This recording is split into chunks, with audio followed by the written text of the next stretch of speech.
Exodus chapter 9 verse 1 to 4.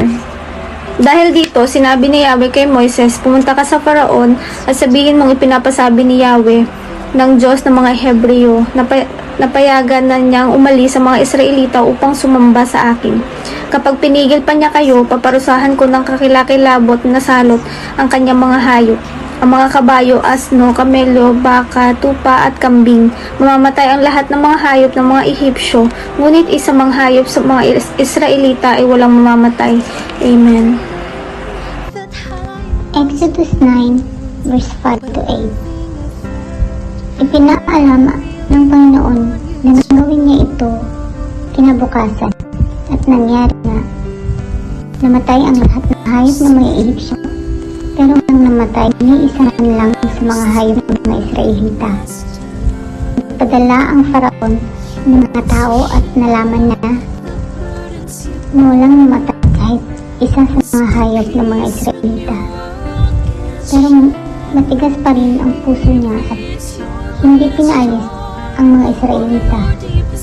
Sinabi ng Panginoon kina Moises at Aaron, kumuha kayo ng ilang dakot ng abo sa pugon at isaboy ito ni Moises sa hangin sa harap ng Faraon. Ang mabuting salita ng Diyos. Amen.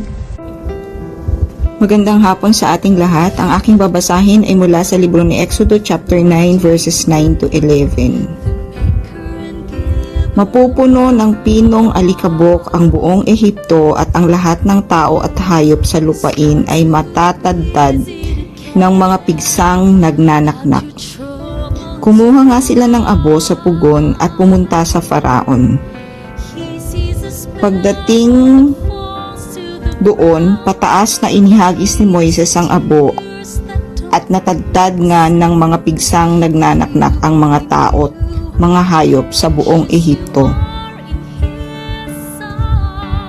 Ang mga salamangkero'y hindi na nakaharap kay Moises sapagkat sila may natagtad rin ng mga pigsang nagnanaknak. Ang mabuting salita ng Diyos. Amen. Isang magandang araw po sa ating lahat. Narito po ang aking daily devotion. Ang napunta po yung verse sa akin is Exodus chapter 9 verse 12 to 14 po. So sabayan niyo po akong magbasa.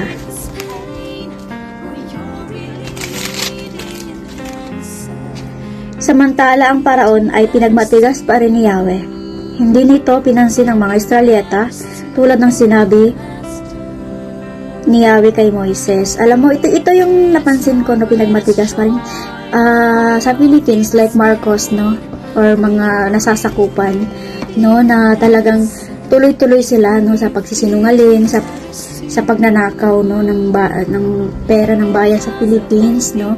Siguro inaalaw talaga ng Panginoon yun, no? Na maging ganun sila, maging masama. Kasi kahit sino na napapatanong na bakit ganun, kung bakit may Panginoon, pero bakit inaalaw niya yung mga ganung bagay.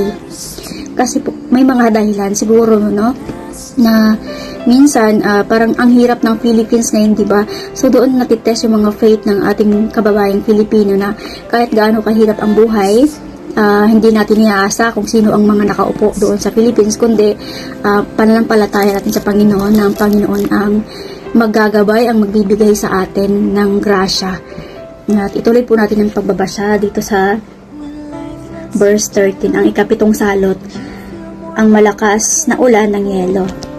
Sinabi ni Yahweh kay Moises, bukas ng umaga, pumunta ka sa Paraon. Sabihin mong inuutos ko na payagan na niyang sumamba sa akin ang mga Israelita. Ayun, so pang-pitong beses na pala itong salot na ibinigay ng Paraon, pero patuloy niyang pinagmamatigas ang puso ng Paraon. Kasi kung makikita natin, sinabi dito sa Bible mismo na pinatigas ng Panginoon ang puso ng Paraon. So parang meron din siguro siyang purpose, no, kung bakit may mga taong masasama or may mga taong nakaluklok, no, nagmagawa ng masama. Kasi meron siyang purpose. Kagaya dito, kung hindi niya patitigasin yung puso ng Paraon, hindi niya may papakita, no, yung kung ano yung dapat kaya niyang gawin, no, para matakot sa kanya ang mga tao, no, kasi kayang gawin ng Diyos ito. na kaya niya magpadala ng kung ano-anong salot. So, doon niya minsan pinapakita yung way niya para siya yung Diyos na dapat natin katakutan. So, talagang nangyari talaga na pinapatigas talaga ng Panginoon ng puso ng paraon, no, para niya agad-agad palayain yung Ehipto. So parang nasa kami talaga ng Panginoon ang lahat ng mga nangyayari, either maganda or hindi maganda. So ituloy po natin sa verse 14. Kapag hindi pa siya pumayag, magpapadala ako ng matinding salot sa kanya, sa kanyang mga tauhan at nasasakupan upang malaman niyang ako'y walang katulad sa buong daigdig. So yun nga, no, napakagandang verse ito, no, na talagang hinahayaan ng Panginoon na patigasin ang puso ng paraon, no. So sa akin, dito sa akin pagkakaintindi, talagang maraming inaalaw ang Panginoon ng nangyayari. Parang sa akin din po talaga, no, marami akong nagagawa, ganyan, alam mo yung pasensya ko, minsan tinitis talaga ng Panginoon. Yung mga kasamahan ko sa church, no, nag-aaway-away, meron kami mga misunderstanding, yan pala, tinitis ng Panginoon yung pasensya ko.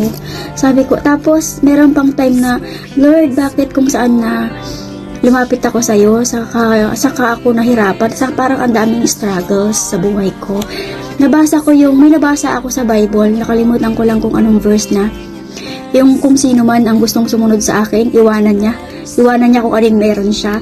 Ayun pala yun. So, ang dami kong realization. Tapos, yun nga na, kung si Jesus, di ba, pinadala ng Ama, dito, di ba, wala naman siya kung anong marangyang buhay dito sa mundong ito, no? Napansin nyo na ang daming pagdurusa rin ni Jesus dito sa lupa, na talagang ikinamatay pa niya ang pagsagip ng mga kasalanan ng tao, di ba? So yun, ang ganda ng realization ko. Tapos sabi ko, umiyak ako ng umiyak kasi sabi ko, tunay na merong Diyos, kasi nararanasan ko lahat ng paghihirap ng ito. Sabi ko, kasi kung walang Diyos na magiging kagaya ako ng ibang tao dyan na makamundo, kumbaga walang Holy Spirits, no, na nag-guide sa akin, siguro tuloy-tuloy siguro ako sa gawain kung makamundo, like sa mga hindi magandang gawain or easy money, like ganun. So na-realize ko talaga na totoo ang Panginoon, at yung mga lahat marami siyang tinatanggal, no, kapag gusto kanyang sumunod sa kanya, marami siyang tatanggalin. If either tatanggapin mo yung gusto niyang mangyari sa'yo, or ipagpapatuloy mo yung gusto mong gawin na makamundo. So yun lamang po, marami pang tayong matututunan sa next chapter. Good morning po. Tayo magbahagi muli ng ating devotion sa Exodus chapter 9 verses 15 to 17. Sabi dito, kung siya at ang buong bayan ay pinadalhan ko agad ng salot na sakit, sana'y patay na silang lahat. Ngunit, hindi ko ginawa iyon upang ipakita sa kanya ang aking kapangyarihan, at sa gayoy, maipahayag ang aking pangalan sa buong daigdig. Ngunit, hanggang ngayon, hinahadlangan pa niya ang aking bayan, at ayaw niya pa rin niyang payagang umalis. Purihin ang Diyos sa pagkakabasa ng kanyang mga salita. Malinaw po, kaya pinapakita ng Panginoon yung mga salot na yun upang ipakita yung kanyang kapangyarihan.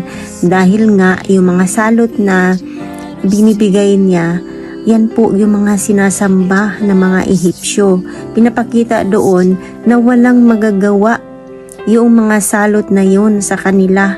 Mali yung kanilang sinasamba, dahil iyan ay creation lang din, part of creation lang din yan ng Panginoon. Siya pa rin ang may gawa niyan. Dapat yung may gawa niyan na mga salot na yan ang dapat sambahin natin, diba? Sinasamba rin nila pati mga araw. So yung araw na yan, mayroon ding creator, no? So wag tayong sumamba sa mga ganyan, kasi di ba nga sa minimemorize natin sa 10 Commandments sa Exodus chapter 20, sinasabi dito, you shall have no other gods before me. Sabi niya doon, you shall not make for yourself an image in the form of anything in heaven above or on earth beneath or in the waters below. So, lahat ng gawa ng kamay, hindi po natin pwedeng sambahin. Sinasabi pa dito, you shall not bow down to them or worship them. Kaya talagang namumuhi ang ating Panginoon kasi sinasabi din dito, I'm a jealous God. Manibughuin ng ating Panginoon kung mayroon ka pang ibang pinapriority. Tanging ang Panginoon ang una sa lahat. Siya lang ang ating sasambahin.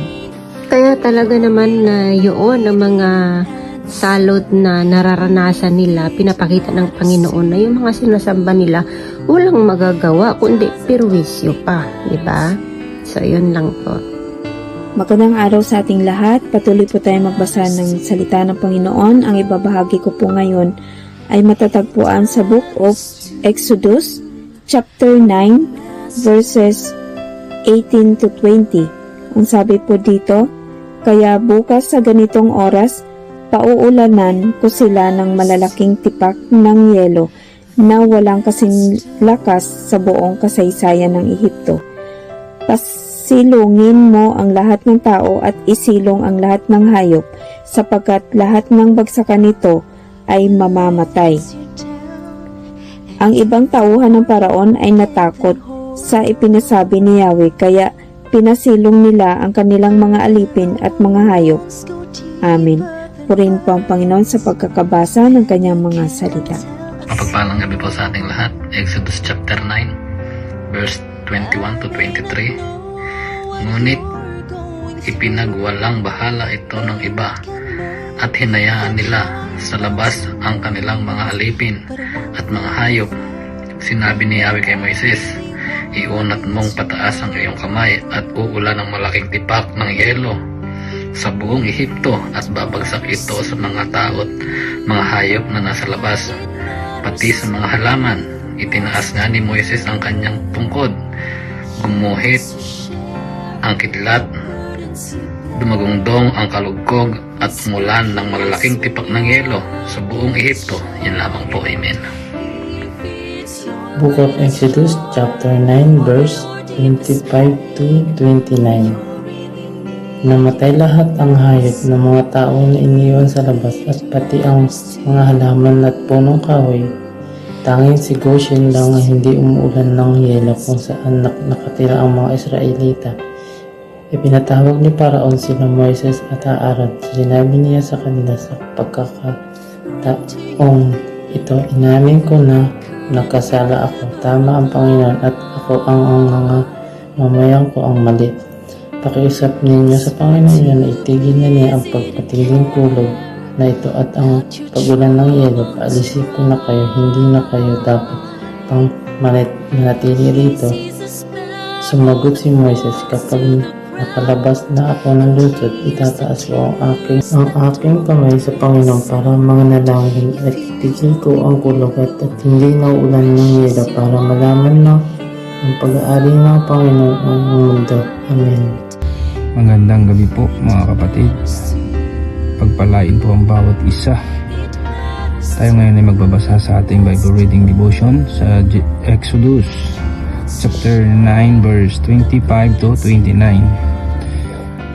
So dito, verse 25, throughout Egypt he struck everything in the fields, both people and animals. It beat down everything growing in the fields and stripped every tree.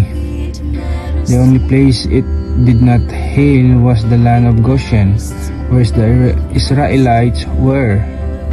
27, then Pharaoh summoned Moses and Aaron. This time I have sinned, he said to them. The Lord is in the right, and I and my people are in the wrong. 28, pray to the Lord, for we have had enough thunder and hail. I will let you go. You don't have to stay any longer.